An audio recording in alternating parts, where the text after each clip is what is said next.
I feel for her and I feel for her teammates as well. I can definitely relate to the level of pressure that she was feeling. That's what I felt going into the 1996 Olympic Games. I mean, she's expected to, or was expected to walk away with 4 or 5 Olympic gold medals. And that's a lot of pressure on one young girl. I did hear that it's a little bit of a mental block that she's been dealing with. I went through that my whole career as well. It's a lot. And I'm happy that Simone chose to listen to her inner voice and to trust her inner voice and listen to herself and do what she felt was best for Simone. And so if that meant to withdraw from a competition, then that's what you have to do. It's very challenging. I mean, you want to set aside anything that you can't control and you want to focus on the things you can control. And those are your thoughts and actions. But many times that's easier said than done. There's the variables that she spoke about in her previous quote, where she talks about there's not the fans. Her family isn't even there. Hopefully they jump on the next flight to Tokyo, but she needs her support system. She needs that comfortability. She needs that adrenaline rush. And I'm sure the other teammates of hers felt the exact same thing. This is a little bit of a letdown for an Olympic Games. Definitely there should be an asterisk on the side of these Olympic Games. However, we are proud of each and every one of these young athletes.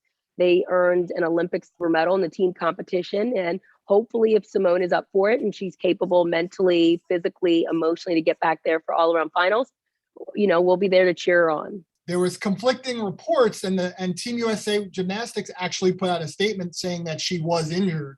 So whether they were trying to cover up the truth, how strong, how proud does that show of Simone that she went there, she went to the press conference with her teammates and she owned it? What does that show about her character? I love the fact that Simone is speaking her truth. That is not common for a gymnast, definitely from my era, to be comfortable with speaking about your truthful experience and how it impacted you.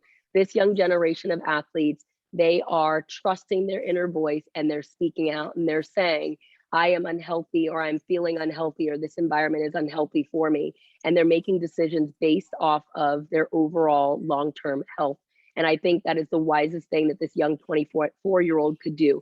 Instead of there being a quote talking about a mystery injury that she's saying, I guess, doesn't exist, she wanted to speak truthfully and say, no, it's her mental health. If you look at the docuseries that I was the executive producer of with LeBron James, it's called Golden, The Journey of USA's Elite Gymnasts.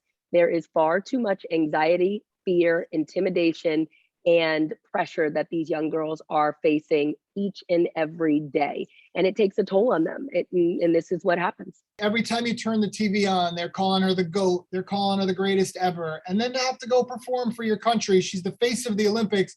Did you ever reach a point in your career at a young age where you're like, I don't know if this pressure is for me? USA Gymnastics and definitely the media did not want to call me the GOAT and didn't want to give me the pressure that many fans said that I deserved. So I didn't deal with the media pressure or walking around with the GOAT or putting it on my leotard and feeling that I was that spectacular. There were many other amazing athletes around me that had some great achievements. I did feel pressure though, because going into the 1996 Olympic Games, having won Olympic trials and knowing that my scores needed to count for our team to make history, I felt that pressure. And prior to marching out in the Olympics at the Georgia Dome, I had a little bit of a mental breakdown myself. I remember crying. I remember being overwhelmed. And that's something I went through a lot during my career. I dropped down to my knees, prayed, and recognized that I'm not alone and that Christ had strengthened me throughout my walk so far.